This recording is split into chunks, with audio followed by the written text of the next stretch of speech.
Gravar. Então é o seguinte.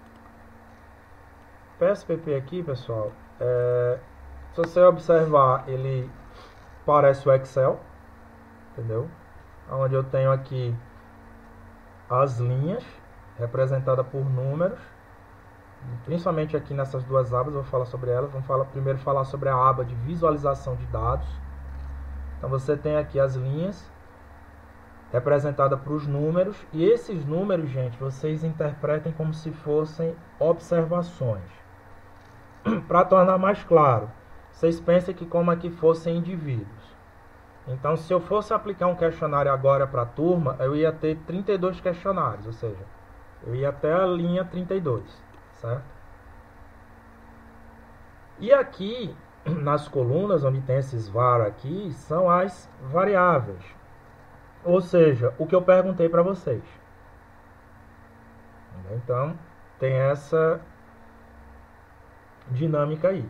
Então, linhas seriam os questionários, seriam as observações, seriam os elementos do teu espaço amostral. E as variáveis é o que você andou perguntando para eles. Okay? Aqui na visualização de dados, como o próprio nome diz, você vai ver o dado. Aqui em visualização das variáveis, aqui é onde você vai fazer o tratamento dessas variáveis. E, bom, você pode já pegar isso pronto, como você pode também construir a tua variável, certo? Se você for pegar uma base de dados pronta, que é o que a gente chama de base de dados secundária, basicamente o que a gente chama de metadado, o que é que seria esse metadado? É justamente isso que vocês estão vendo aqui, a descrição da variável. Ele já vai estar pronto. Agora, se você for criar a sua base de dados, aí você vai estar lidando com dados primários. E aí, teus dados primários, você vai ter que elaborar um questionário para você fazer a coleta desses dados. E aí você vai ter que criar teus metadados aqui. Entendeu? E para criar, gente, é bem fácil. Não tem mistério. Aqui nesse primeiro campo, onde está escrito aqui nome, é o nome da variável que você vai querer criar. É recomendado que você nunca comece com um número. Eu vou dar um exemplo aqui, que aí depende, né? Vou chamar aqui de gênero. De preferência também, gente, sem acento. Na hora que você digitou aqui gênero, veja que ele já fez um pré-preenchimento disso aqui. Aqui em tipo, se você clicar aqui, lembrando, não precisa fazer isso agora não. Tudo isso está gravado. Se você der um duplo clique aqui, ele vai te mostrar quais são os tipos que essa variável pode assumir. Ela pode ser numérico, pode ser vírgula, ponto, notação científica, uma data, moeda personalizada do tipo string. No nosso caso, gente, vocês vão focar em deixá-la sempre numérica. Entendeu? Ou, qual é o outro caso mais comum, seria do tipo string, se você quiser que a pessoa digite um texto. Em relação ao formato, esse tamanho aqui, esse número 8, em relação ao número de dígitos antes do ponto da casa decimal. E aqui da casa decimal é o número de dígitos depois do ponto da casa decimal. Quando é que vale a pena você ter casas decimais? Quando você estiver lidando com um tipo numérico que eu chamo que é do conjunto dos números reais. Ou seja, 3,25. Agora, se você estiver lidando com o conjunto dos números inteiros, tipo 1, 2, 3, 4, 5, aí você diminui para 0, que vai ser o caso aqui. Entendeu? Vocês vão ver por quê. Esse tamanho você pode deixar 8, que isso não vai afetar nada. Mas essa dica aqui é importante para uma questão de visualização do dado. Aí você clica aqui em OK. Que ele já formatou aqui. E aqui vem um outro campo chamado label. Entendeu? Aí o label você pode escrever o que você quiser. Entendeu? Que aqui seria a descrição mais detalhada da variável. Aqui você poderia escrever bem assim, ó. Gênero do respondente. Respondente. Inclusive por 2 pontos. Então aqui no label você... Opa, deixa eu ver aqui. Apareceu aqui. Porque às vezes ele dá uma travadinha aqui. Mas ele vai aparecer aqui. Principalmente quando for gerar o relatório aqui. Aí, esse value labels aqui, ele é importante para o seguinte, ó. Quando você vai trabalhar com questionários, pessoal, vocês vão trabalhar com basicamente 2 tipos de variáveis. Uma que é o que eu chamo de variáveis categóricas e a outra que eu chamo de variáveis contínuas. As variáveis categóricas, como o próprio nome já diz, ela vai determinar a que tipo de grupo, a que tipo de categoria aquele indivíduo pertence. E essa variável categórica, ela é subdividida em 2 grupos. Um que é do grupo das variáveis nominais, que aí elas não seguem uma ordem, e a outra que é do grupo das ordinais, que aí elas seguem uma ordem. Exemplo. A variável gênero, ela é categórica do tipo nominal. Entendeu? Diferentemente da variável, por exemplo, semestre, admitindo que nós estamos aqui na universidade. Então, o primeiro semestre, ou o primeiro período, vem antes do segundo, que o segundo vem antes do terceiro, que o terceiro vem antes do quarto, ou seja, existe uma ordem nesse sentido. Em administração, é muito comum as variáveis serem do tipo nominais, entendeu? Mas nada impede você trabalhar com a variável do tipo ordinal. Isso vai depender do que? Do teu problema de pesquisa, do que é que você está querendo investigar. Tá? Então, no nosso caso aqui, normalmente a gente evita digitar o nome dos gêneros. A gente vai evitar digitar masculino, a gente vai evitar digitar feminino, ou a gente vai evitar digitar as outras subcategorias que surgiram. Do tipo que agora eu posso chamar uma pessoa de transgênero, eu posso chamar uma pessoa agora de no sentido de que ela não se identifica com gênero nenhum. O próprio espectro lá do LGBTQIA+, permite você ter vários tipos de categoria. E o problema de você digitar o nome é que, se, por exemplo, você pode digitar masculino com o primeiro M maiúsculo, você pode digitar masculino todo em maiúsculo, você pode digitar masculino todo em minúsculo, você pode digitar M minúsculo, A maiúsculo e o resto tudo minúsculo. E qual é o problema disso? É que o PSPB vai entender que cada forma que você digitou é uma categoria. Então, para evitar você ficar criando categorias desnecessárias, a gente utiliza o que nós chamamos de codificação. E aí você vai criar essa codificação aqui em Value Labels. Então você atribui aqui, por exemplo, o valor de 0 aí para o masculino. Aí você clica aqui em adicionar. Aí você veja, ao invés de você digitar a palavra masculino, lá na visualização de dados você vai digitar o quê? O número 0. Só que na hora que você gerar o relatório, vai aparecer lá masculino. Você pode colocar aqui 1, aí você coloca aqui feminino. Você clica aqui em adicionar. Você coloca aqui o 2, aí você pode colocar outros, ou se você pode colocar quantas categorias você julgar necessário. Isso vai depender do que? Do teu problema de pesquisa. Entendeu? E aí você clicou aqui em OK. Essa coluna aqui dos dados perdidos, gente, é você dizer para o software o que é que ele deve fazer toda vez que ele encontrar um dado perdido. O que é um dado perdido? É quando a pessoa, por exemplo, se recusou a responder determinada questão. Vou dar um exemplo de pergunta que normalmente as pessoas não se sentem confortáveis em responder. Exemplo, qual é a tua renda mensal? No nosso caso, funcionalismo público, não dá nem como a gente fugir disso, porque o portal da transparência diz tudo. Mas se você for perguntar isso para pessoas da iniciativa privada, Esse é o tipo de pergunta que a pessoa não se sente confortável em responder. Entendeu? E aí você vai ter lá uma pergunta em branco. E vem a seguinte dica, gente. Dado em branco é muito ruim para a tua análise estatística. Então, caso vocês venham aplicar questionários, evitem que você receba questionários com perguntas não respondidas. Certo? Procurem evitar isso daí. Mas caso venha uma pergunta não respondida, você tem como dizer o que é que ele vai fazer. Você clica aqui.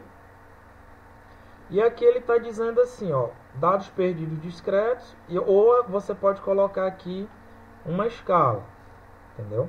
Então você pode colocar aqui que se tiver um dado perdido discreto, no nosso caso aqui a gente coloca o valor mais frequente, entendeu? Ou a gente diz, ó, coloca 0, entendeu? Normalmente, nessa parte aqui eu não faço tratamento nenhum, eu deixo 100. E eu deixo que a ferramenta de análise faça a exclusão desses dados perdidos. Normalmente aqui eu não mexo, entendeu? Tem como a gente fazer esse pré-tratamento antes? Tem, entendeu? Que aí o que a gente vai fazer? Utilizando outras ferramentas aqui do PSPP. Em caso de ter um dado perdido, eu digo para ele substituir pela média dos dados, ou pela mediana dos dados, ou pela moda dos dados, e por aí vai. Ou, no pior caso, eu peço para ele excluir a linha inteira, entendeu? O que não é recomendado, porque aí você diminui o tamanho da tua amostra para determinada ferramenta estatística. Entendeu? Então fica essa dica. Ó. Se for aplicar questionário, procura evitar ao máximo que o respondente não responda. Mas se isso acontecer, aí você pode utilizar para substituir pela média, pela moda ou pela mediana. Isso vai depender do tipo de variável e do contexto que você está lidando. Aqui com colunas você não precisa se preocupar, pode deixar o padrão aqui de 8. O alinhamento, como é que você quer que ele apareça lá no relatório, se alinhado à direita, alinhado à esquerda, se você quiser centralizado. Aí aqui fica a teu critério. Aqui em row é sempre input, porque é quando você está colocando a variável de entrada. Mas aqui em medida, gente, aqui sim vocês têm que prestar atenção nisso daqui, ó. Se você preencheu qualquer coisa aqui no Value Labels, essa variável aqui, obrigatoriamente, ela vai ser categórica. E aqui em medida, gente, você tem que vir aqui e mudar para um tipo categórico, se é nominal ou ordinal. E aqui você vai colocá-la como nominal. Entendeu? Então, feito isso, gente, eu já tenho aqui a minha primeira variável. Se eu for aqui para visualização de dados, já aparece aqui, ó. E aqui eu posso sair preenchendo com a codificação que eu criei. Eu posso colocar 0, Enter, 1, 2, 0, 1, 2, 0, 1, 2. Vamos ficar só com essas 9 observações aqui, certo? Beleza. Tenho essa variável aí. E aí você me pergunta, professor, como é que eu analiso? Então a gente vai começar pela parte mais básica de uma análise estatística, que é uma tabela de frequência. E aí vem uma outra dica. Tabela de frequência vocês só vão utilizar se a variável for categórica, ou seja, do tipo nominal ou do tipo ordinal. Não utilizem tabelas de frequência para você lidar com variáveis contínuas, que já eu vou mostrar um exemplo de variável contínua. Se você for fazer isso, você vai ver um negócio bem estranho, que eu vou mostrar inclusive para vocês essa parte estranha aí. O segredo do PSPP, pessoal, está nessa aba aqui chamada Analisar. Então, se você clicar aqui em Analisar, ele vai te mostrar tudo o que o PSPP pode fazer. E eu vou avisar para vocês, a gente vai ver toda essa aba. Então, no meu curso vamos ver toda essa aba que vocês estão vendo aqui. E aqui a gente começa com as estatísticas descritivas. E aí a gente vai começar aqui com frequência. Se vocês perceberem aí, o PSPP ele mistura aí o menu em português e inglês. Não me pergunte por que ele é assim. Entendeu? Aí eu vou dar uma de Chicó, só sei que ele é assim. Entendeu? E aqui a gente clica aqui em frequências. Clicou aqui, ele vai abrir esse novo menu. Opa! Só fechar aqui e voltar aqui. Analisar, clicou aqui em frequência. Ele abriu esse menu aqui. Veja que quando a variável é nominal, pessoal, veja que aparece aqui 3 bolinhas. Ó. Essas 3 bolinhas é uma representação de que você está lidando com agrupamentos. Certo? Quando for uma variável escalar, você vai ver que vai aparecer uma régua aqui. Então, você basta clicar aqui na variável, clica aqui nesse botãozinho, ó, e você joga aqui para esse quadro de variáveis. Certo? Então, o que é que você fez aqui? Você está pedindo para o PSPP analisar essa variável aqui. Como a gente está lidando, gente, com a tabela de frequência, a gente não vai pedir essas estatísticas básicas, entendeu? Desmarca tudo. Né? Aqui na tabela de frequência, o que é que você está dizendo aqui? Aqui você está pedindo para mostrar tudo que tiver na tabela. E aqui você pode dizer a forma de ordenação na tabela. Se você quiser pelo valores crescentes ou pela frequência crescente ou decrescente. Isso daqui vai ficar a seu critério. Clicou aqui em continuar. Aí você clica aqui agora em OK. Fez isso daí, gente, o PSPP já monta o relatório aqui para vocês. Entendeu? Outra dica. Para que serve uma tabela de frequência? A tabela de frequência ela vai te auxiliar a determinar qual é o perfil da tua amostra. Certo? Gente, só ia pedir só para vocês fecharem o microfone aí, por favor. Então vamos lá. Qual é o perfil da minha amostra aqui por enquanto? É que ela é composta de 1/3 de público masculino, ela é composta de 1/3 do público feminino e ela é composta de 1/3 de outros tipos de gênero. Entendeu? Então, isso daí já está me dando uma resposta de qual é o perfil da amostra. E se você for lidar com dados quantitativos, é normal que a primeira coisa que você mostre para o leitor é qual é o perfil da tua amostra. Certo? Aqui, vamos entender um pouquinho essas colunas. Aqui na primeira coluna de frequência, ela está mostrando aqui o número absoluto, ou seja, no total a tua amostra tem 9 observações. Aqui ela está mostrando em termos percentuais, ou seja, cada item desse, lembre que a gente criou lá no value label, veja que ao invés de aparecer 0, 1 e 2, já aparece o nome, ou seja, fica mais interessante a leitura desse relatório. E aqui onde tem esse valid percent, isso daqui quer dizer o seguinte: se eu tivesse um dado perdido aqui, entendeu? Esse percentual aqui ia ser diferente desse aqui. Isso daqui, ele está considerando os percentuais sem os dados perdidos. E aqui ele está considerando os percentuais se houver dados perdidos. Entendeu? Como eu não tenho dados perdidos aqui, os valores são iguais. Mas se eu tivesse dados perdidos aqui, eles seriam diferentes. E aqui é a percentagem acumulada, né? 33, soma com 33, 66,7, soma com 33, 100%. Beleza?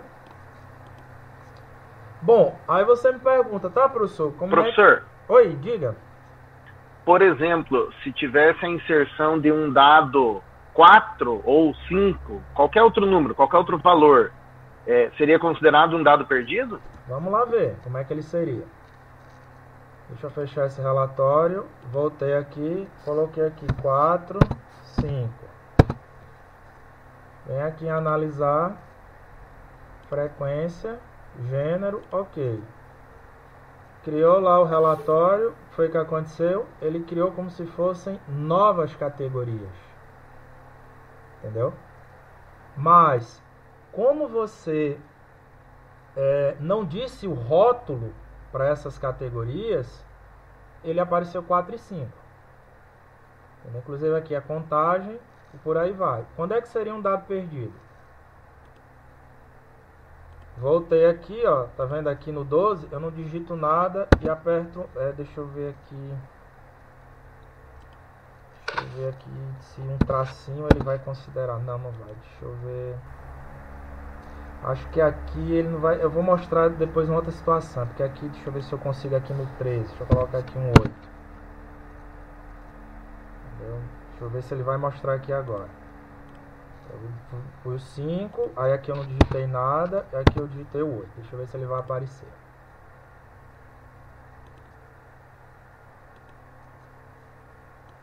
Botei aqui pro relatório. Apareceu, tá vendo aqui, ó, o pontinho? Tem aqui o missing. Entendeu?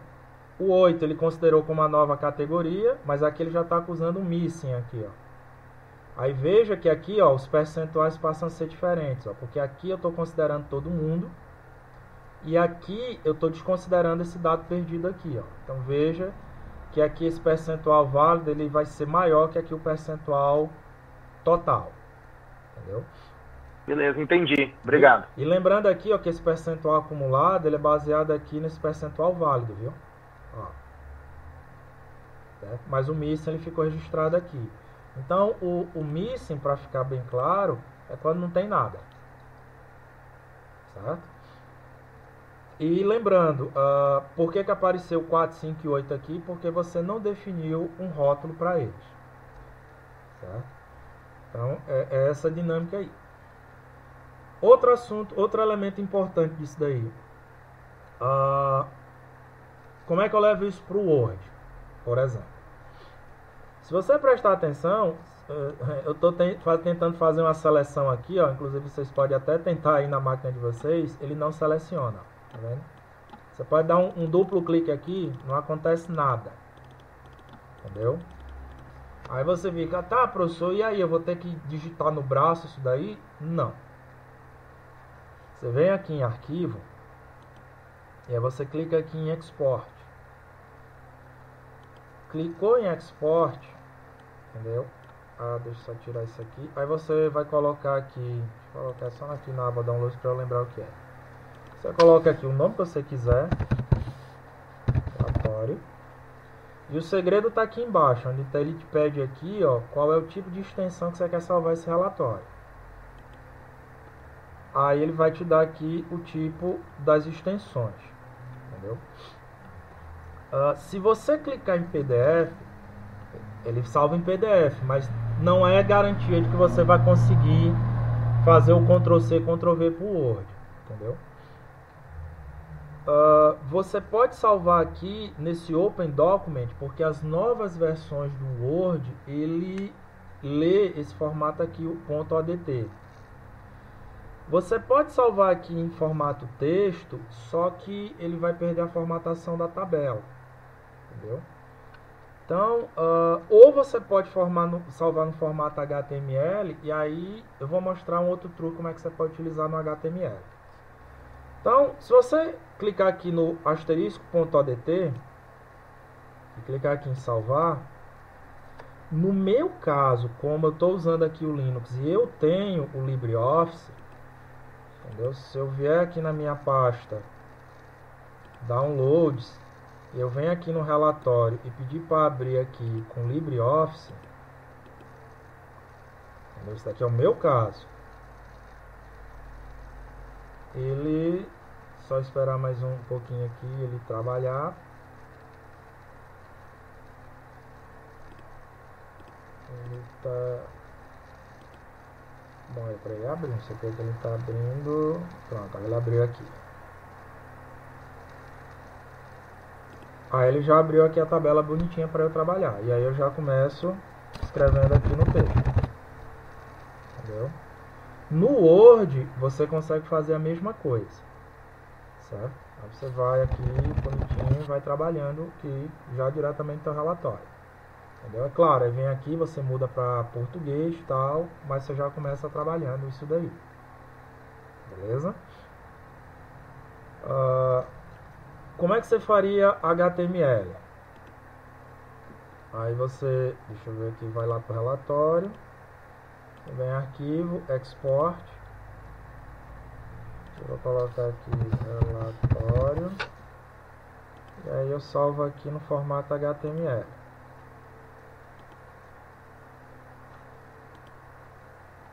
No momento que eu salvo... Oh, cadê? Deixa eu voltar aqui. Deixa eu ver ele... Não, deixa eu ver se onde é que eu salvei isso aqui. Eu acho que eu salvei no lugar errado. Peraí. Ah, salvei no lugar errado. Ele vai estar aqui. Pronto, tá aqui. No formato HTML, se eu clicar aqui para abrir, o que é que vai acontecer? Ele vai abrir aqui como se fosse uma aba, um browser de internet, entendeu? Aí ele abre nesse formato. Aí aqui, claro, você seleciona, você tem como selecionar. Aí você copia. Aí você vem aqui embaixo, Ctrl V. Só que ele vem desse jeito, entendeu? Aí se você clicar aqui, colar especial, texto não formatado, aí ele joga aqui na tabela, só que aí não vem com o formato, entendeu? Mas aqui tem uma tabela, só que a gente não está vendo as linhas, entendeu? Mas sempre colar como se fosse texto não formatado. É uma outra maneira também de você fazer isso daí, entendeu? Se você clicar aqui em imprimir, aí ele vai sair ou na tua impressora ou vai salvar em formato PDF se você assim o permitir, mas aí não é vantajoso para vocês, certo? Deixa eu não salvar aqui. Aí deixa eu voltar aqui. Alguma dúvida, gente, até agora? Lembrando, estamos gravando aqui, mas qualquer coisa vocês só me chamar. Voltando aqui. Pessoal, posso fechar esse relatório? Pode, sem problema nenhum. Porque na hora que eu for rodar novamente, eu consigo recuperar todas essas informações. Vamos criar aqui agora uma outra variável. Aí eu vou colocar aqui a altura. Certo? A altura, gente, ela já é uma variável chamada contínua. Entendeu? Essa variável contínua, por quê? Porque a altura da pessoa é 1,88 m, 1,56 m, 1,72 m, entendeu? Então, nesse caso aqui, ela é do tipo numérico, só que eu deixo as casas decimais. Aqui no label, eu coloco aqui a altura do respondente, 2 pontos. Só que aqui no value e labels, eu não coloco nada, entendeu? Por quê? Porque a altura, vamos lá, a altura, admitindo aqui os seres humanos, ela vai variar entre, sei lá, 1 metro, 1,10 m, até, sei lá, 2,20 m, alguma coisa assim. Entendeu? Embora tenha uma escala, mas dentro dessa escala eu posso ter infinitas possibilidades. Dados perdidos por enquanto eu deixo nenhum, coluna 8, aqui direita, só que aqui a medida passa a ser escalar, entendeu? Venho aqui para visualização de dados, e aqui, bom, eu vou chutar umas alturas aqui, vou colocar 1,80 m, 1,72 m, 1,69 m, 1,73 m, 1,90 m, 1,35 m, 1,56 m, 1,70 m, 1,70 m, 1,82 m, 1,79 m, 1,68 m, opa, 1,68 m, 1,57 m. Então vamos lá. Como é que eu analiso isso daqui? Variáveis contínuas, gente, a gente vem aqui em analisar estatística descritiva, aí eu venho aqui em descritivo. Entendeu? Aí aquilo que eu tinha mostrado para vocês, ó, quando ela é escalar, aparece uma régua aqui. Quando ela é categórica, lá aparece aqui esses agrupamentos categórica nominal.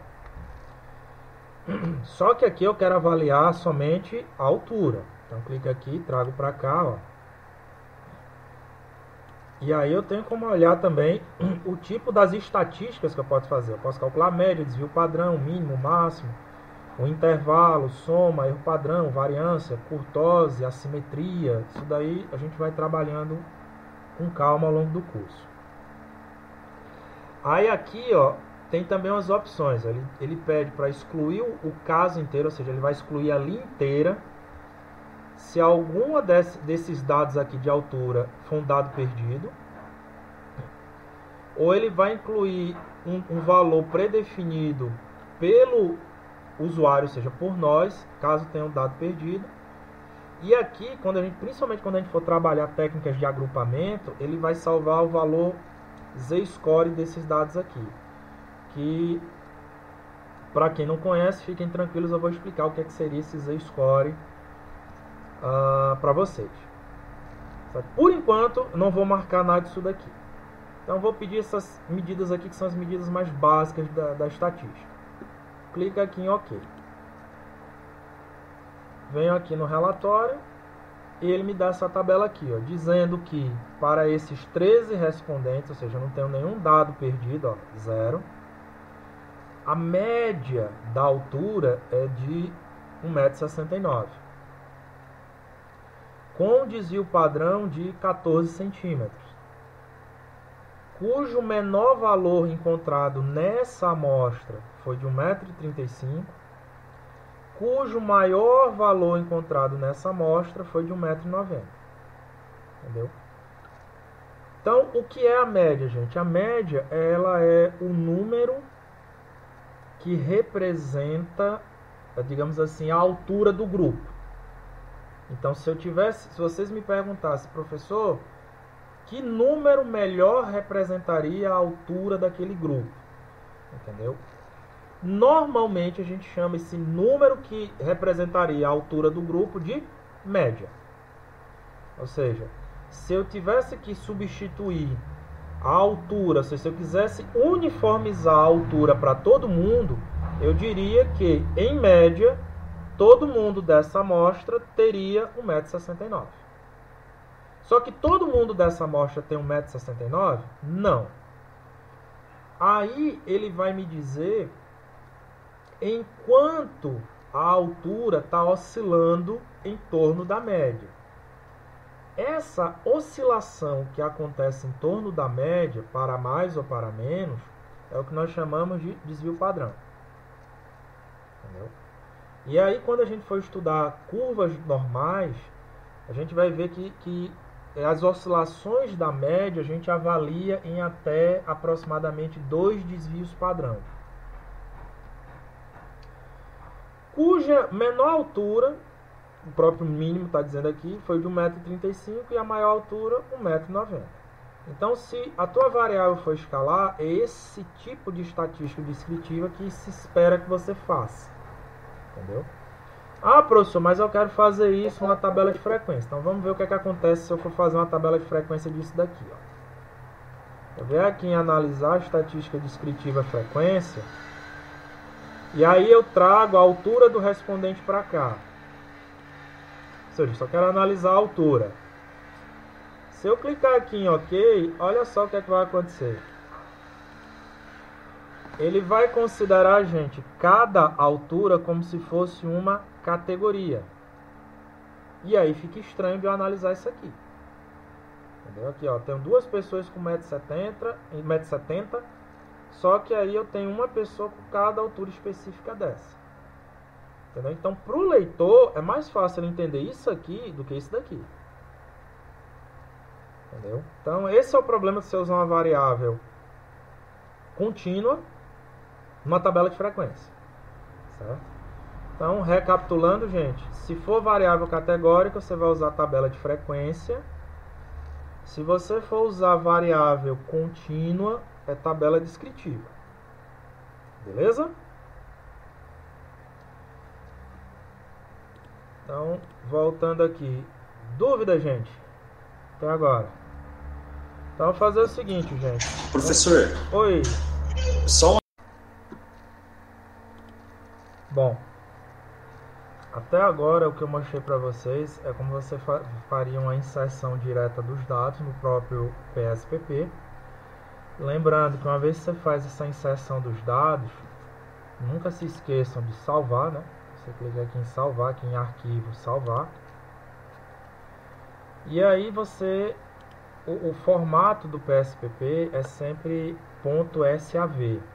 Tem aqui arquivo de sistema, você coloca aqui, sei lá, vou botar aqui teste 1. E você clica aqui em salvar. Aí ele dá a mensagem aqui que salvou, veja que ele salvou teste 1.sav. Então se você for lá na tua pasta em especial, ele vai aparecer bem aqui, ó, teste 1.sav. Tanto é que o ícone, se você prestar atenção aqui, tem um gráfico bem aqui no ícone. Professor, então, oi? eu acho que a tela não está sendo compartilhada. Não, perdão, tranquilo, vou compartilhar, mas ainda bem que eu gravei aqui. Essa parte não perderam não, por isso que eu sempre deixo gravado. Agora vai. Então, recapitulando aqui, ó. Estão enxergando agora, né? Então, você vem aqui em arquivo, salvar. É porque aqui eu já tinha salvo, mas vamos aqui. Ou salvar como? Você fornece o nome que você quiser. Aqui, ó. F2, por exemplo. Deixa sempre em arquivo de sistema. Salvar. Ele vai salvar na tua pasta aqui, ó. Aqui eu tinha salvado a primeira vez, aqui ele fez outro salvamento, uma outra pasta aqui que eu coloquei, ó, teste 2 vem aqui, ó. Certo? Então, quanto a isso, tranquilo. Deixa eu só fechar aqui primeiro o PSPP. Deixa eu só apagar esses arquivos aqui, rapidinho. Que até agora o que eu mostrei para vocês seria uma inserção direta do PSPP. Você vai lá e você digita as respostas. Só que vamos olhar o outro lado. Digamos que você queira fazer importação de um conjunto de dados. Entendeu? Ou seja, você tem sua base de dados já toda pronta e você quer trazer para o PSPP. Como é que você faz isso aí? Então vamos simular aqui. Existe um formato de arquivo que é o chamado .csv. Esse CSV vem de Comma Separated Values. Entendeu? Então eu vou procurar um aqui do tipo CSV. Vou pegar aqui uma base de dados de vendas para vocês entenderem como é a cara de um arquivo CSV. Vamos pegar aqui essas vendas de supermercado aqui, ó. Aqui no Kaggle, uma dica. Vocês estão vendo aqui esse item aqui de usability, bem aqui, ó. Quanto maior for esse número, ele vai de 0 a 10, então quanto mais próximo de 10, mais interessante para você trabalhar com aquele dado, porque ele vem com bastante informação. Então, vou pegar esse aqui, eu vejo que é um arquivo do tipo CSV. Cliquei aqui ó, em Supermarket Sales. Inclusive aqui se vocês olharem aqui ao fundo, aqui é a cara do SPSS, sabe? Aí você vem aqui e aqui ele está trazendo aqui um início de que seriam essas variáveis, certo? Deixa eu só mudar aqui até o final, ó. Ele já traz uma espécie de descrição aqui do que é que tem essas variáveis. E nesse nosso exemplo aqui, o Supermarket Sales Sheet 1.csv. Você clica aqui ó, nesse botãozinho de download. Lembrando, gente, importante dizer, para vocês acessarem o Kaggle, ele vai pedir que você faça um login. Quem já tiver uma conta no Google, ou seja, do tipo Gmail, você pode utilizar a sua conta do Gmail já para fazer o login automático, certo? Senão você vai precisar criar uma conta, é grátis, certo? Mas você precisa estar logado. Então você clica aqui em download, ó. Ele vai perguntar onde é que você quer salvar esse arquivo. Então vamos salvar. Para quem for usuário Windows, eu sempre recomendo que vocês abram o arquivo CSV no bloco de notas, certo? Sempre no bloco de notas. Então, como é a cara de um arquivo CSV? Eu vou abrir aqui no meu bloco de notas aqui, né? Que seria o editor de texto. Lembrando, no Windows é o bloco de notas. E para quem nunca viu, essa é a cara de um arquivo CSV, certo? Então, Comma, que seria vírgula em inglês, separated value, ou seja, valores separados por vírgulas. Então, num arquivo do tipo CSV, a primeira linha, gente, normalmente ele traz o nome da variável. E se vocês observarem aqui, o nome da variável está separado por vírgula. Entendeu? E a partir da segunda linha em diante, você tem os dados. Certo? Aqui tem o invoice ID, que seria o número da nota fiscal. Aí o branch, que seria qual foi o local do supermercado que você foi. A cidade, o tipo de consumidor, o gênero, o produto que ele pegou. A unidade, preço, quantidade, o preço unitário, melhor dizendo, quantidade, o imposto, o total, o dia, a hora, como pagou. Esse código aqui eu não sei, mas a margem, o percentage, o gross margin percentage seria assim, a margem bruta de lucro que eu estou tendo em cima daquele produto. Esse income gross seria a receita bruta, esse rating seria a proporção. Então aqui tem todas essas informações. Só que esse arquivinho, ele tem 1001 linhas. Você não ia digitar 1001 linhas, já você não vai fazer um negócio desse. Então como é que eu faço para o PSPP enxergar isso aqui? Ó?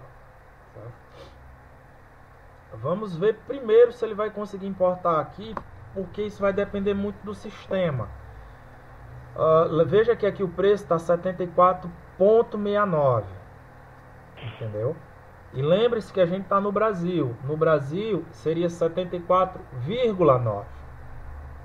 Entendeu? Então a gente teria que fazer alguns ajustes. Primeiramente eu vou tentar importar do jeito que está aqui, para vocês verem como é que acontece esse processo de importação do PSPP. Depois eu vou mostrar uma outra maneira que vocês também conseguiriam importar, mas considerando os aspectos no Brasil. Então vou fechar aqui esse meu arquivo. Vou abrir aqui o PSPP. Cadê o PSPP? Aqui. E quando você for importar a base de dados, pessoal, você vem aqui em arquivo e aqui você vem em import data. Certo? O open é para você já abrir um arquivo do tipo CSV. Entendeu? Se você quiser criar um novo arquivo, é sempre new syntax. Sempre. New dados. Essa sintaxe aqui a gente vai ver mais para frente, sempre new dados, porque essa sintaxe é você pedir para o PSPP executar as estatísticas a partir de linha de comando. E, infelizmente, algumas estatísticas relevantes aqui no PSPP, a gente vai ter que digitar linha de comando para poder executar. Mas fiquem tranquilos, porque eu já tenho esses arquivos prontos, com todas as linhas de comando. A única coisa que vocês vão precisar mudar são os parâmetros, certo? Quando for a época das aulas, eu vou mostrar bem direitinho como é que vocês vão fazer isso daí. Para agora, arquivo import data aqui, ó.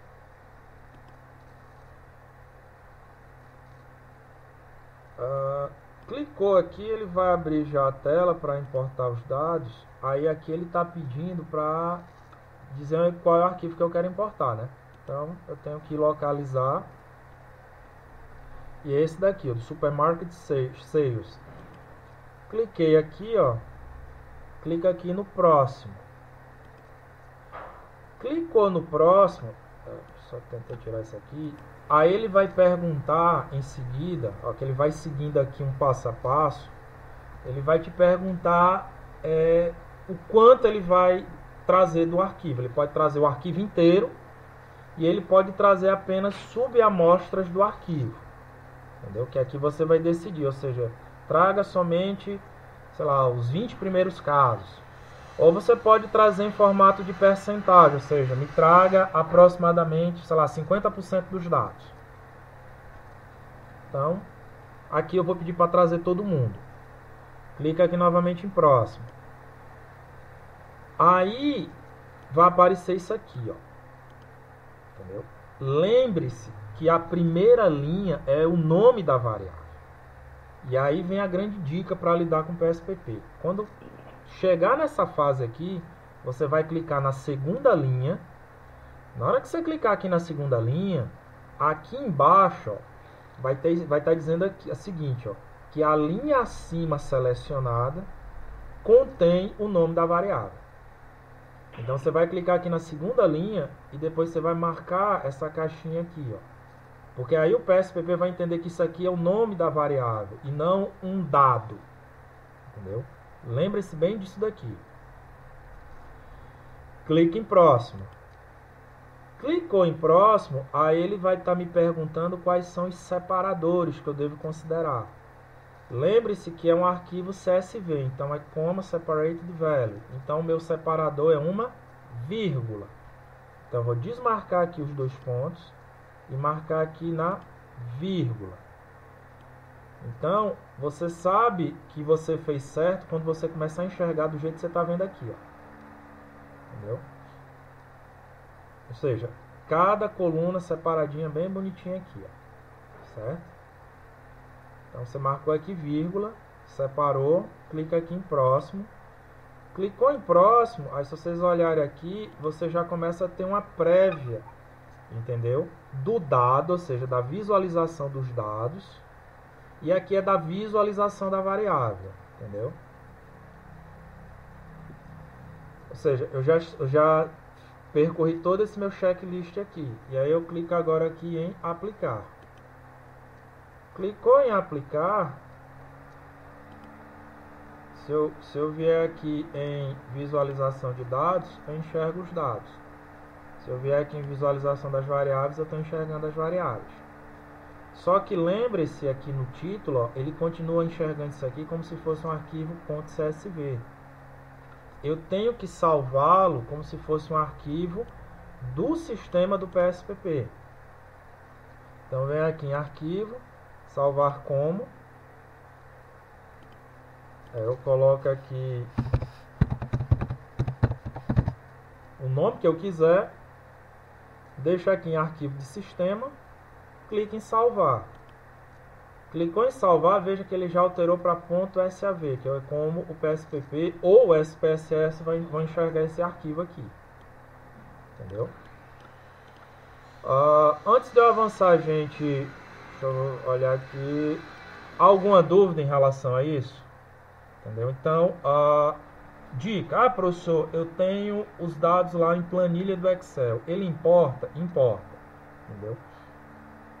Mesmo procedimento. O que você só tem que dizer é qual é o teu separador. Eu tenho como no Excel salvar no formato .csv? Tem.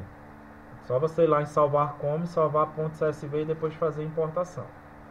Certo? O PSPP, ele consegue importar até 10 milhões de linhas, se eu não me engano. Então é coisa pra caramba que ele consegue lidar. Certo? Voltando aqui. Lembrando que essa base de dados em específica, ela precisa de algum tratamento. Por exemplo, aqui em Branch, está vendo que tem AC, AC, ACB. Isso daqui claramente são uma variável categórica. Só que se eu vier aqui em visualização de variáveis, aqui em Branch, ele está como escalar, ó. Entendeu? Eu posso transformar isso aqui numa variável nominal? Sim, e eu posso manter sendo string. Entendeu? Essa seria uma vantagem das variáveis do tipo nominais. Porque você pode colocar um número e depois codificá-lo, como você pode já fazer diretamente com texto. Eu não recomendo fazer com texto. Entendeu? Eu recomendo você transformar isso em número na tua base de dados e aqui no Value Labels você colocar um rótulo, certo? Mas aqui eu já fiz a correção aqui para nominal. Aqui em visualização de dados, aí aqui tem a cidade, ó. Entendeu? Então a cidade também é uma categoria. Eu tenho que vir aqui em visualização de variáveis, aqui em City, transformo ela para nominal. Aqui o Professor, o que é uma variável string? É como se fosse uma variável textual. Tipo aqui, a cidade, tá vendo aqui, ó? Ao invés de eu digitar o código da cidade, eu digitei o nome da cidade. Então esse Certo. string em inglês, assim, para você traduzir, para você entender, é como se fosse um dado textual. Ou seja, você digitou um texto e aquele texto é a representação da sua categoria, certo? Eu só recomendo vocês trabalharem com variáveis do tipo string se você for fazer análise de dados qualitativos, que é o que a gente vai ver na nossa última aula. Entendeu? Quantitativo, evita ao máximo esse tipo de variável aqui. Sempre trabalhe com numérico. Entendeu? Obrigado. Então, o que mais aqui? Deixa eu ver aqui se eu alterei lá. O customer type, aqui também é uma variável nominal. Gender. Aqui, ó. Aqui ele só tem, teoricamente eu tenho dois tipos, mas aqui é uma variável nominal. Veja aqui, ó, que aqui ele não fez codificação, ele digitou o rótulo, entendeu? Qual é o problema aqui? É que se eu digitar, por exemplo, female todo em maiúsculo, ele vai entender como se fosse uma outra categoria, entendeu? Mas gender aqui, ela é nominal, então eu venho aqui e coloco ela como se fosse nominal. Aí eu tenho aqui também Product Line. Product Line é o tipo de produto que o camarada comprou lá, ou seja, beleza e saúde, equipamentos eletrônicos, casa, estilo de vida, esportes e viagem, por aí vai. É uma variável categórica, ou seja, eu tenho agrupamentos, ou seja, acessórios de moda, comida e bebida e por aí vai. Então, Product Line eu venho aqui e coloco ela como nominal. Aí eu venho aqui para o Unit Price. Ó. Você está vendo aqui que o Unit Price não tem nada? Está vendo aqui? É tudo em branco. Só que aí se você vier para o teu arquivo original, pelo menos aqui no meu caso é o que está acontecendo. Se eu abrir aqui no editor de texto,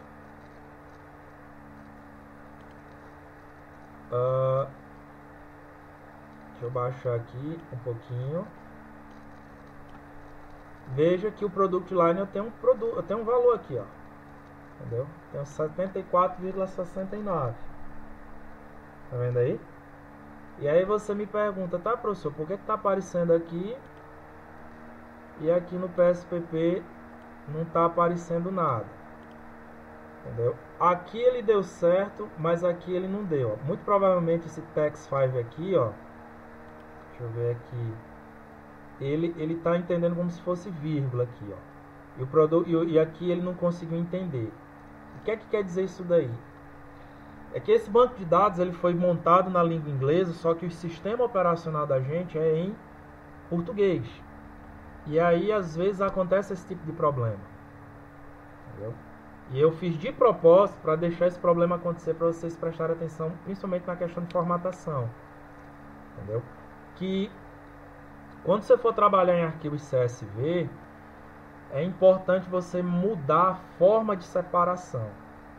Porque às vezes, se a gente mantiver a forma de separação de vírgula, ele não vai conseguir enxergar os números. Entendeu? Aqui ele conseguiu enxergar, mas aqui ele não conseguiu. E eu sei que tem um número aqui. Entendeu? Então já vou mostrar para vocês como é que a gente resolve isso aqui. Ó.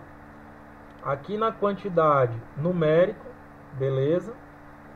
Aqui ele colocou no formato de vírgula, mas a gente vai corrigir isso depois. Aí eu tenho aqui número.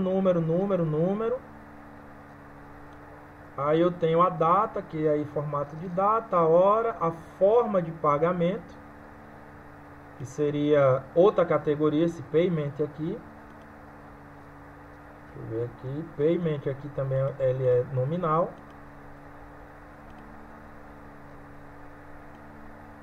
Aqui em COGS e Gross Margin Percentage eu também tenho números aqui, mas veja que ele não conseguiu puxar. Aqui ele conseguiu puxar. Aqui eu tenho Rating, ele não conseguiu puxar todo mundo. Então, por enquanto eu vou deixar aqui porque eu quero mostrar um tipo de tabela e depois eu vou mostrar essa correção. Deixa eu só salvar por enquanto isso aqui. O que é que eu quero mostrar agora para vocês? As chamadas tabelas cruzadas, certo? Que a gente vem aqui em analisar, estatística descritiva, esse item aqui, ó, cross tabs. Quando é que eu vou utilizar tabela cruzada? Quando eu for fazer uma comparação entre uma variável categórica com outra variável categórica. Entendeu? Então, tenho isso em mente. Onde é que eu vou usar tabelas cruzadas? Quando eu quero comparar duas variáveis categóricas. Exemplo. Para eu comparar variáveis categóricas, eu tenho que ter variáveis do tipo aqui de agrupamento. Veja que aqui, ó, antes aparecia 3 bolinhas e agora seriam 3 bolinhas e uma letrinha A que está aparecendo aqui. O que é que significa isso? Ele está dizendo que aquilo ali é uma variável categórica, mas ela é do tipo string, ou seja, ela é do tipo texto. No nosso exemplo, eu posso fazer isso. Então, o que é que eu quero comparar aqui? Por exemplo, eu quero saber como as marcas, entendeu? Que esse branch aqui, mas aqui não seria nem marca, aqui o branch ele seria como se fosse as filiais. Entendeu? Uma tradução melhor seria a filial. Ou tipo de supermercado. Vamos entender isso de uma maneira mais clara. Aqui no Brasil eu tenho chamados, por exemplo, o pão de açúcar. Entendeu? O pão de açúcar, ele não é só pão de açúcar, ele é pão de açúcar, ele é extra. Se não me engano, na Bahia tem também o Perini e por aí vai. Ele tem várias subdivisões de supermercados. Que aí no grupo Pão de Açúcar ele tem supermercado para quem é rico, para quem é de classe média e para quem é classe pobre. Entendeu? Então o branch seria como se fosse o tipo de mercado que está sendo oferecido. Aqui eu tenho teoricamente o A, B e C. Então eu quero saber aqui como os tipos de mercado são distribuídos nas cidades. E aqui, gente, tanto faz se é linha ou coluna. Entendeu? Tanto faz. Aí vai depender de como é que você quer visualizar. Certo? Aqui no formato, por enquanto eu deixo do jeito que está aqui. Só estou trazendo só para você mostrar, só para você deixar só a sugestão do próprio PSPP. Aqui nas estatísticas, que é muito importante, vou até abrir aqui a janela. Por enquanto, vou desmarcar todas. Certo? Por enquanto. Por enquanto, mas a gente vai trabalhar isso mais para frente. Continuar. Aqui nas células, eu quero ver o que é que está lá. Por enquanto, eu só quero trabalhar com contagem, entendeu? Eu tenho como reajustar isso daqui, mas eu vou deixar por enquanto marcar tudo isso aqui. Clique em continuar. E aqui eu clico em OK. Vou aqui no relatório. Opa. Veja que ele surgiu um bocado de mensagem aqui. Justamente daqueles erros que eu tinha falado para vocês. E aí ele já me dá o resultado aqui da minha tabela cruzada. Veja que ela ficou bem difícil de enxergar. Entendeu? Então deixa eu só fechar. Veja que está bem estranho aqui. Ou seja, eu vejo a contagem. Aí eu vejo aqui a proporção por linha, a proporção por coluna e o total. Então, como é que eu melhoro isso daqui? Venho aqui em analisar, estatística descritiva, cross steps. Venho aqui em cells, aí eu vou desmarcar aqui linha e coluna. Eu quero ver só pelo total por enquanto. Clica aqui em continuar. OK. Tô lá no relatório. No finalzinho aqui. Aí eu consigo ver uma contagem melhor. Eu consigo enxergar melhor. O que é que isso aqui está me mostrando?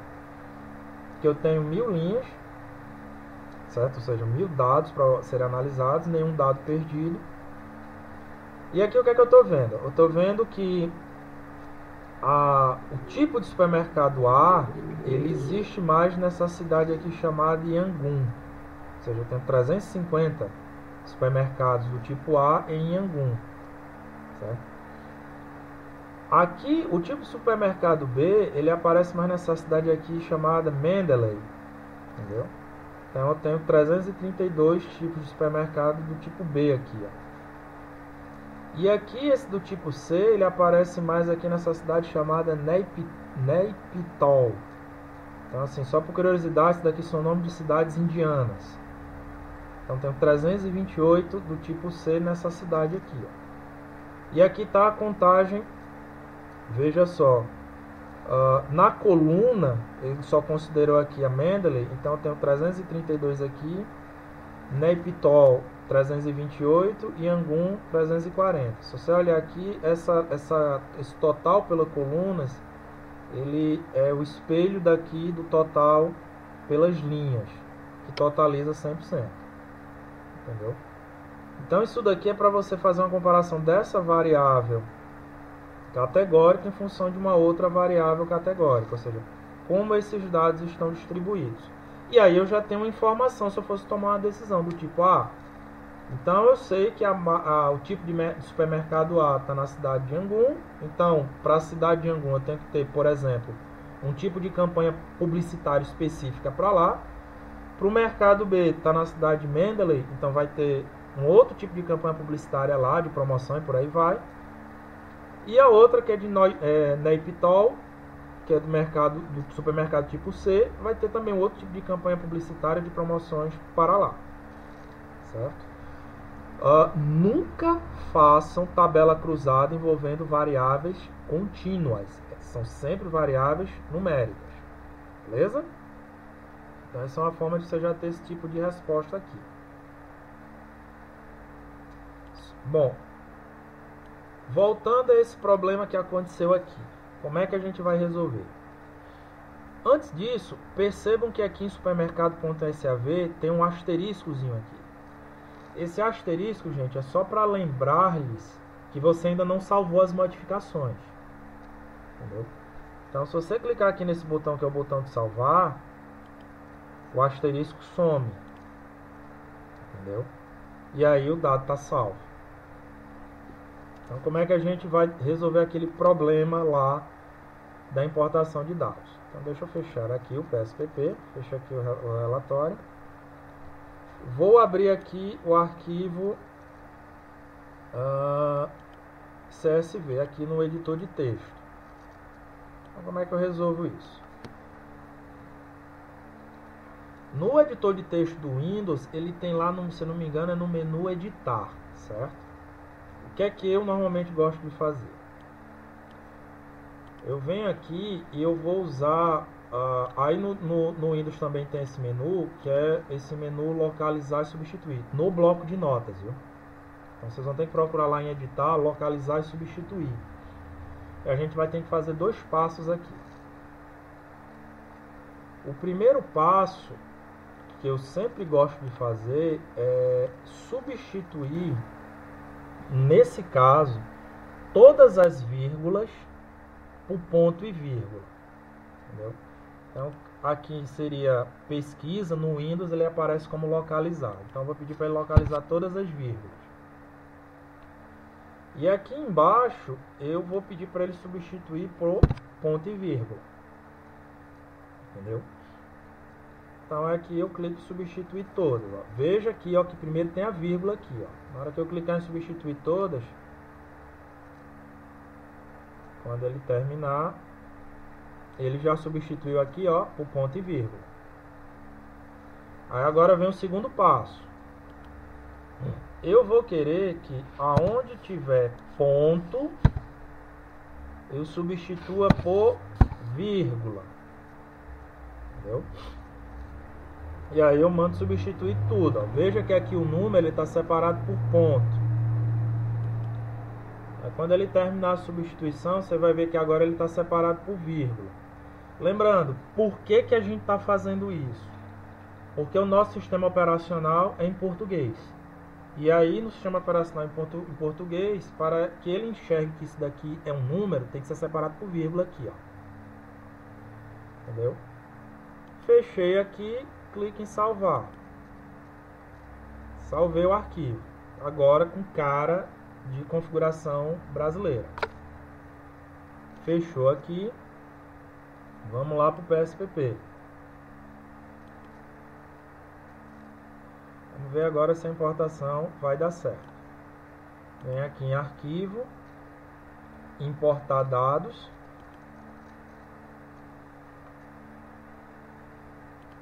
Aí ele vai abrir uma outra tela aqui, ó. Aí eu vou estar pedindo para eu localizar o meu arquivo lá do supermercado. Cliquei aqui, próximo. quero que venha todos os casos. Próximo. Professor, posso fazer uma pergunta? Oi, pode? A gente voltou ali no bloco de notas para adequar, para importar novamente, né? Isso. E aquilo que a gente tinha alterado, a gente vai ter que realterar? No novo arquivo, sim, mas eu vou fazer aqui. Porque aqui eu vou fazer um outro arquivo. Entendeu? Para deixar... Eu deixei aquele outro de propósito para justamente fazer as comparações. Ah, entendi. Tá, mas como eu estou gravando aqui, a gente vai fazer... Infelizmente tem que fazer tudo de novo. Beleza. Obrigada, professor. Aí aqui, ó, lembrando, a primeira linha sempre tem um rótulo. Então eu clico aqui na segunda linha e eu habilito aqui embaixo. Aí clico em próximo. Aí agora qual é o detalhe, ó? Que agora o meu separador, ele é ponto e vírgula. E aí eu desmarco aqui os 2 pontos, ó. Entendeu? Lembra que antes o preço unitário não tinha lá no meu arquivo, ó. E veja que ele agora começa a aparecer, ó. Entendeu? Por quê? Porque o PSPP está realmente agora enxergando ele como número. Então tá bem aqui, ó. Vamos ver se vai dar certo. Vem aqui em próximo. Aí, ó, lembra que na versão anterior eu não enxergava o preço unitário? Ó, aqui eu já estou enxergando. Entendeu? Porque aqui ele já é uma prévia. Ó, veja que aqui, ó, eu não enxergava o COGS, eu não enxergava aqui o Gross Margin Percentage, eu não enxergava aqui o Rate, ó, tá vendo? Agora eu começo a enxergar. Entendeu? E aqui eu clico em aplicar.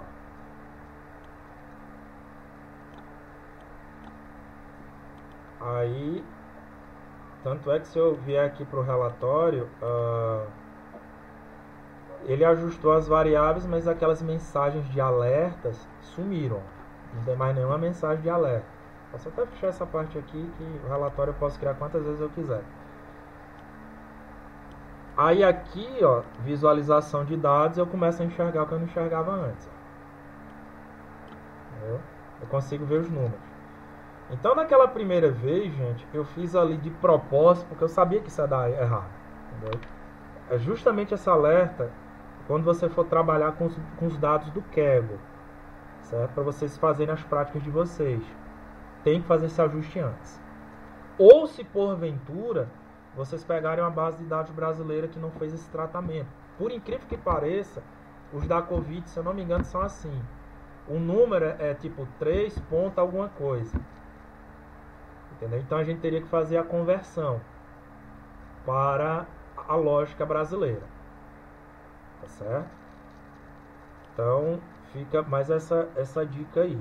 Aí mais uma vez eu posso vir aqui em salvar. Lembra que aqui ele está como CSV, ó. Então eu tenho que salvar o nome de um outro arquivo, se você quiser. Eu posso colocar aqui Supermercado BR. Aqui em arquivo de sistema, salvar. Entendeu? E aí, ó, eu posso, por exemplo, fazer a minha estatística descritiva dos preços aqui, ó, preço unitário. Entendeu? Se eu quiser vir aqui em analisar e aí eu vier aqui em descritivo, eu venho aqui, ó, no preço unitário, vejo que aparece a regrinha aqui, ó. Vim pra cá, deixo essas estatísticas e clico em OK, ó. Aí lá no relatório ele vai dizer que não teve nenhuma perda, que em média o preço unitário é de R$ 55,67, com desvio padrão de R$ 26. Claro que não é real, né, gente? Ali é a moeda indiana, se eu não me engano, é a rúpia. Tá? Mas vamos trazer para o nosso contexto aqui brasileiro. Então, seria R$ 55,67, com desvio padrão de R$ 26,49. O menor preço unitário encontrado foi R$ 10,10 e o maior R$ 100, certo? Só que eu não quero trabalhar isso, eu quero trabalhar o seguinte. Eu sei que eu tenho, digamos assim, vários tipos de supermercado. Tem o A, o B e o C. E aí, galera, eu quero saber o seguinte. Eu quero saber aonde é que se tem mais venda. Entendeu? Ou seja, onde é que eu consigo ter, digamos assim, esse total aqui? Onde é que esse total é maior? É no A, é no B ou é no C? Entendeu?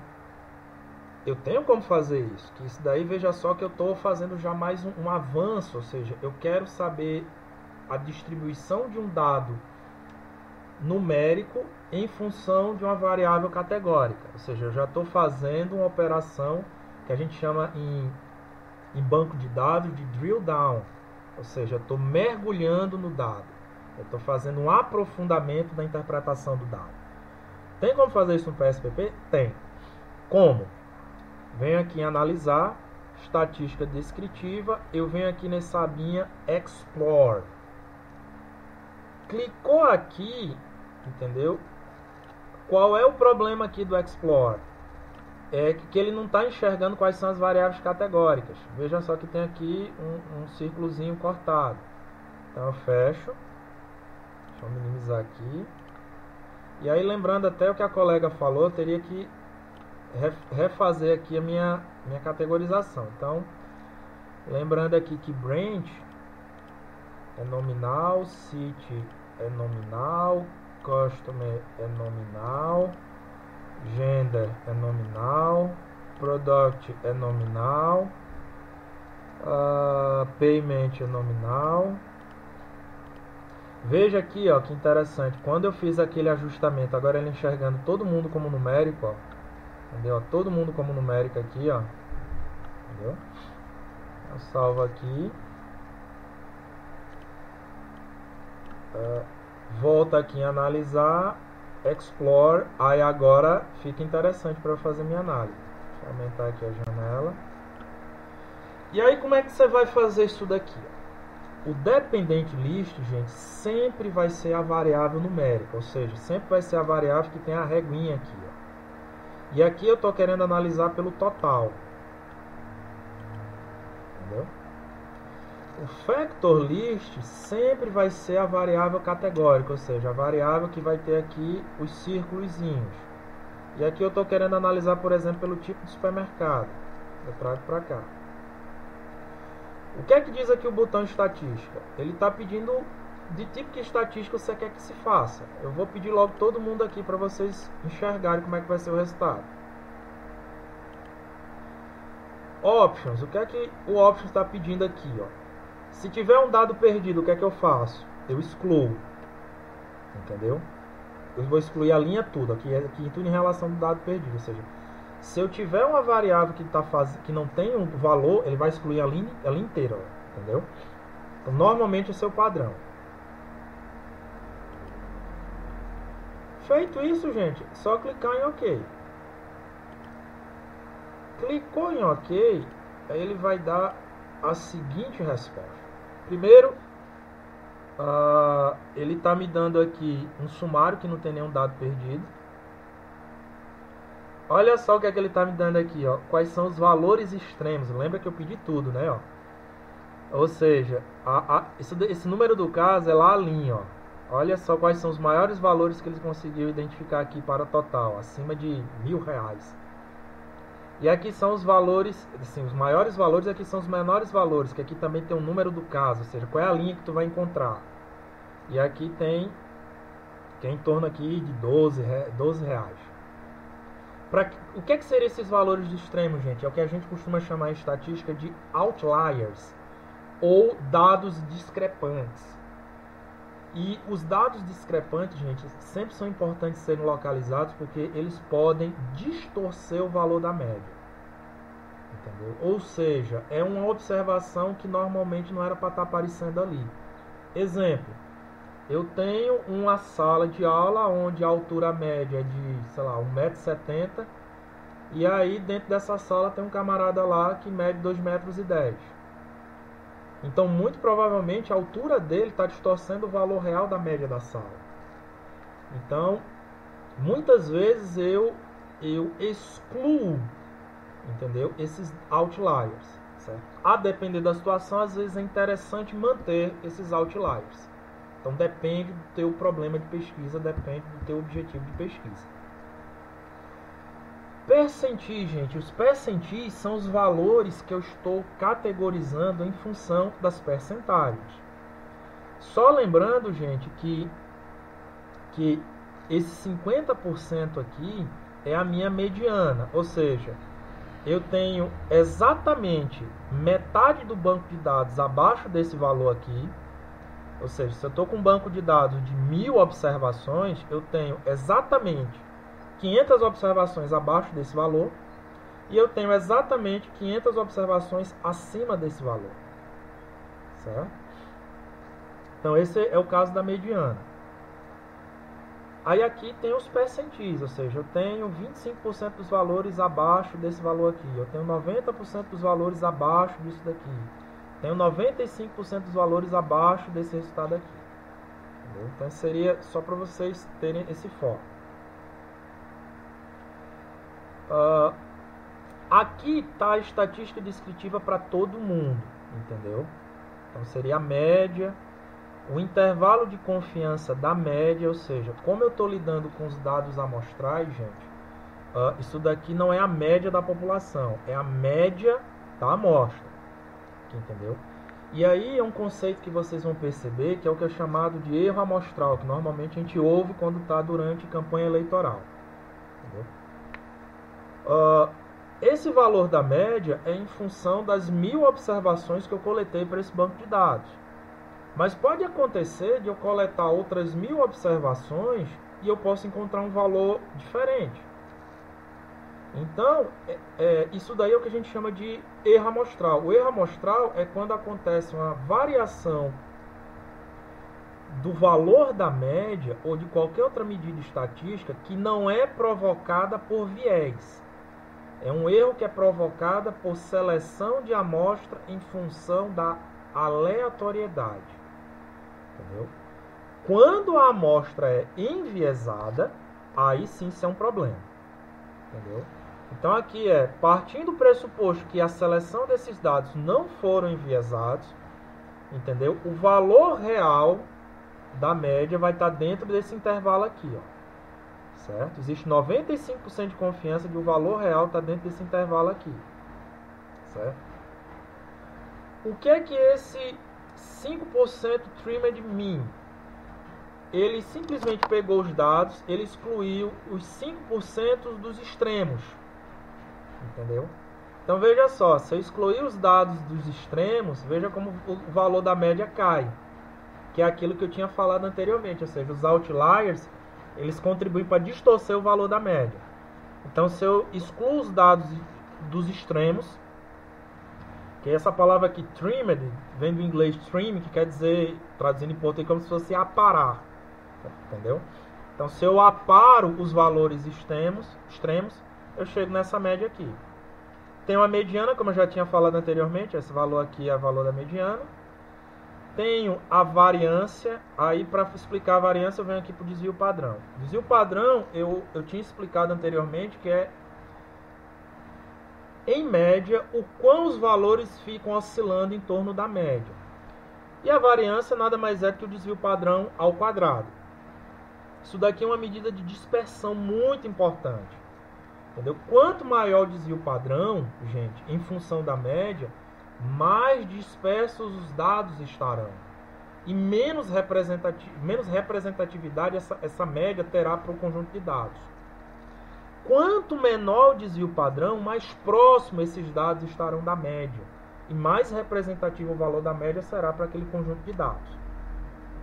Tem aqui o valor mínimo, o valor máximo. Entendeu?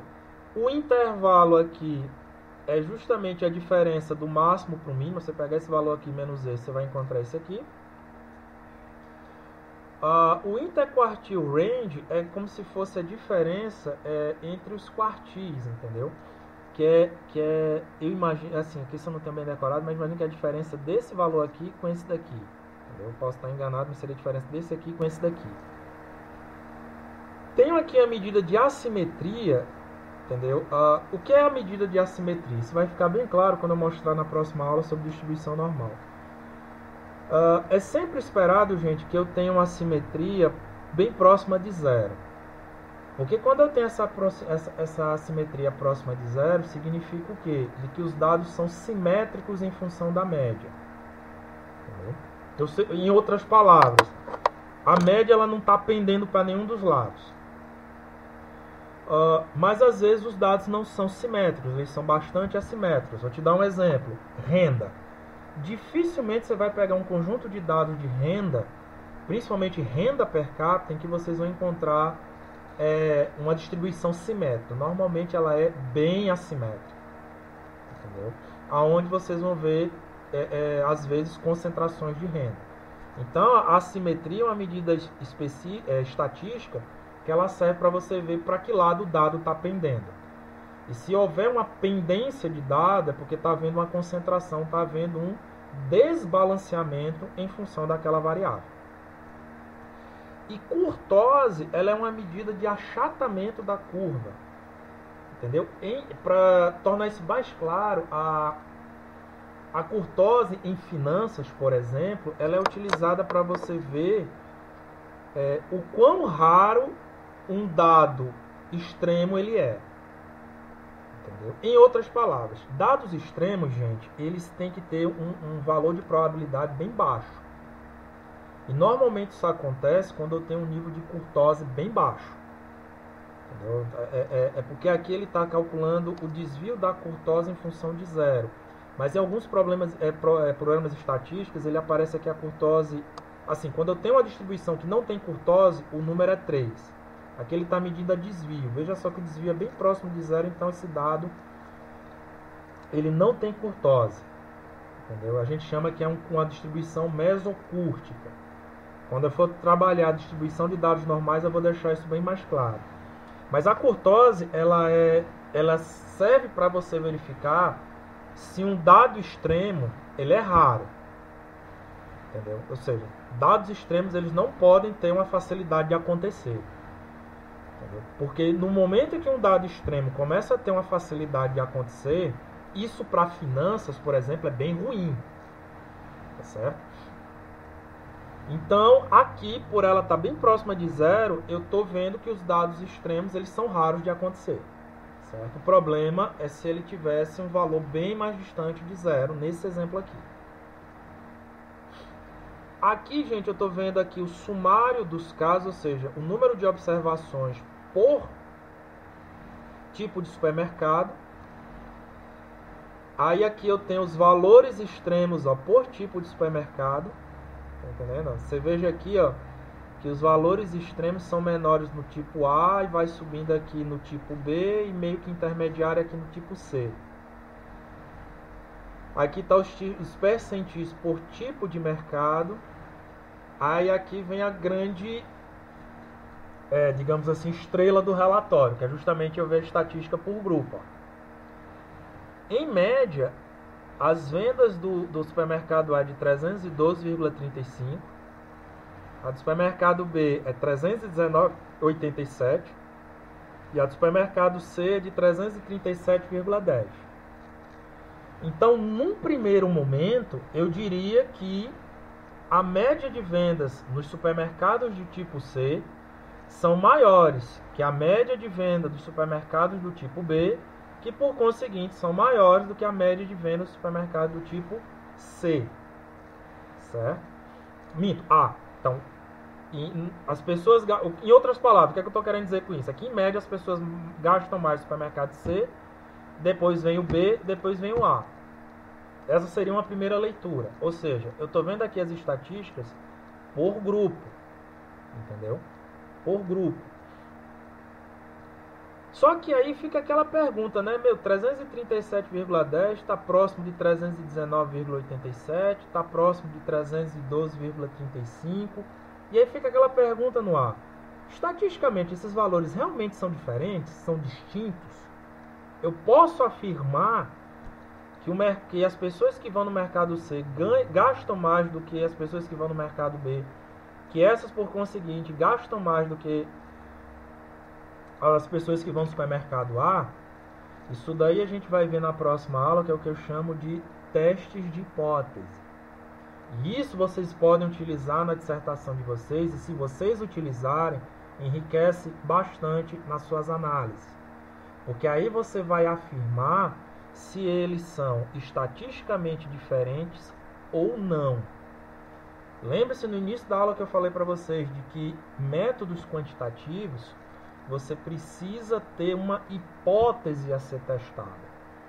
E a minha hipótese inicial aqui, baseada nos dados, é de que a média de gasto do mercado C é igual à média de gasto do mercado B, que é igual à média de gasto do mercado A. Essa é o que a gente chama de hipótese nula. É uma afirmação. Eu preciso verificar se essa afirmação eu consigo falseá-la. Entendeu? Se eu conseguir falseá-la, eu, enquanto gestor, o que é que eu tenho que pensar? Eu tenho que fazer a média de gasto nos mercados B e C aumentar. Agora, se eu não consigo falsear essa hipótese, ou seja, estatisticamente elas são iguais, aí eu posso ter uma campanha de marketing uniforme para todos os mercados. Entendeu? Então, é para isso que serve a estatística, no final das contas, é utilizar esses dados para se tomar uma decisão. Certo?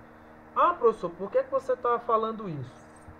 Porque no nosso mestrado profissional, vocês vão ter que elaborar 2 documentos.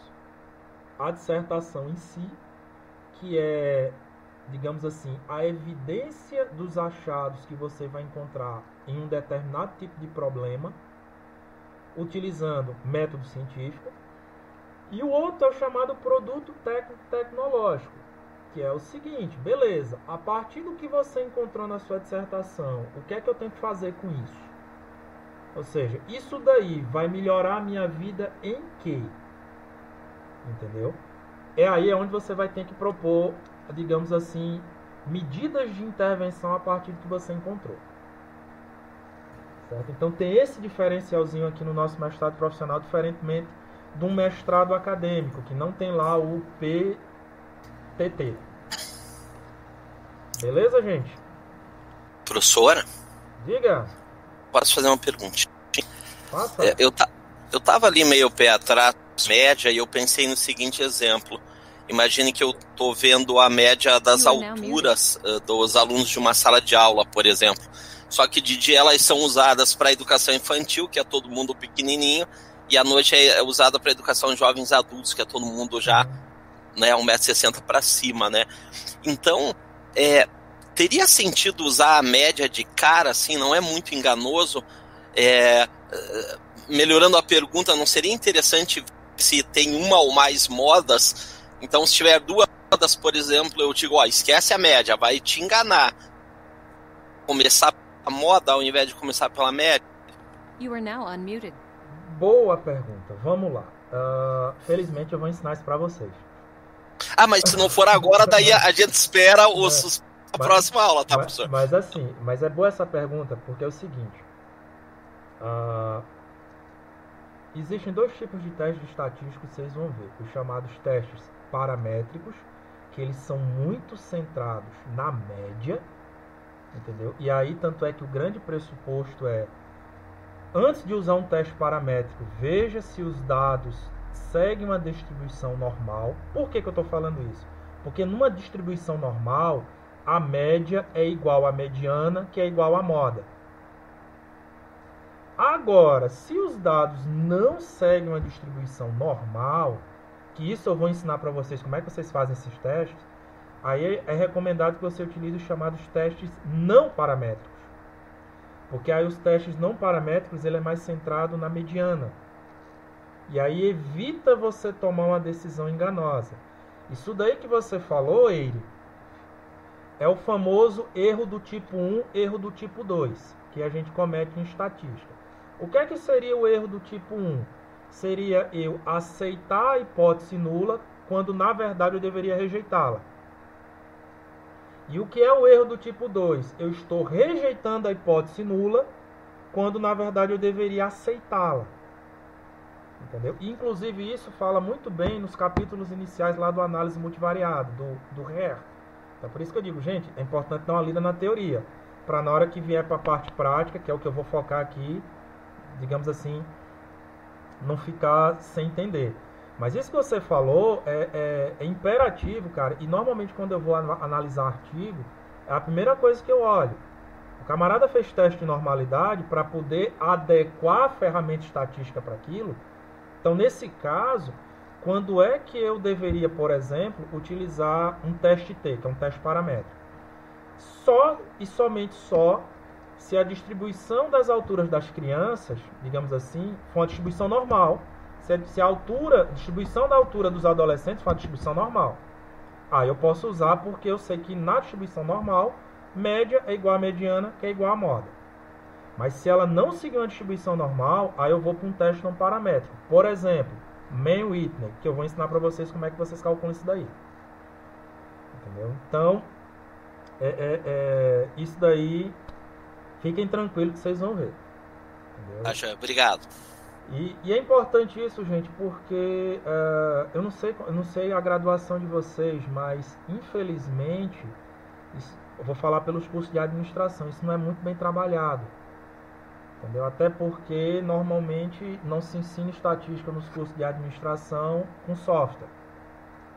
Entendeu? Então, pelo menos aqui no curso de Pato Branco, né, que é onde eu dou aula, a gente mudou radicalmente essa percepção. Aqui nossos alunos já começam utilizando o mesmo software que eu estou ensinando aqui para vocês. Inclusive já vendo as mesmas metodologias que eu estou ensinando aqui para vocês. Então, ou seja, o que é que eu estou fazendo aqui com vocês? Um nivelamento. Entendeu? Do tipo, não me interessa passar fórmula para vocês, até porque não é o objetivo. O que me interessa é se vocês sabem utilizar um software e uma vez que se produz o relatório da análise, você sabe interpretá-lo. É isso que vai me interessar. Se no final das contas vocês me entregarem um relatório com as análises estatísticas e eu conseguir compreender que vocês souberam usar as ferramentas, que vocês chegaram a uma conclusão, missão cumprida. E o mais importante, usem isso na dissertação de vocês. Entendeu? Porque certamente os orientadores vão cobrar isso de vocês. Entendeu? Tipo assim, uma dissertação que só se limita a tabela de frequência é uma dissertação pobre. Entendeu? Uma dissertação que eu traga assim, uma regressão, que eu traga assim, um teste de hipótese, que eu traga uma análise de conglomerados, que eu traga uma análise fatorial, aí é uma dissertação que já fica bem rica. Aí o camarada já começa a ler teu texto com mais carinho. Entendeu? Então é isso que eu quero potencializar aqui para vocês, até porque, gente, quanto mais qualidade tiverem nossas dissertações, maiores são as chances, por exemplo, de vocês mesmos concorrerem a prêmios. Seja o prêmio CAPES de dissertação, seja o prêmio que, se eu não me engano, o Tesouro Nacional dá para dissertações que avaliem isso, e por aí vai. Seja você produzir um artigo que seja aceito numa revista premiada, ou você manda um artigo para um congresso e de repente você ganha um prêmio. Por exemplo, em 2020 eu tive... Não, minto, em 2019 eu tive a felicidade de uma orientanda minha ganhar um prêmio. Ela escreveu um artigo lá, ganhou um prêmio. A dissertação dela foi publicada numa revista, assim, bem interessante. Por quê? Porque a gente utilizou uma estatística refinada. E eu espero isso de todos vocês, tá certo? No sentido, assim, de que o Profiap da UTF cresce se vocês começam a utilizar isso daí. Deixa eu só... Alguém tem mais alguma dúvida, gente? Podem perguntar, fiquem à vontade. Não se acanhem, como a gente diz lá no Nordeste.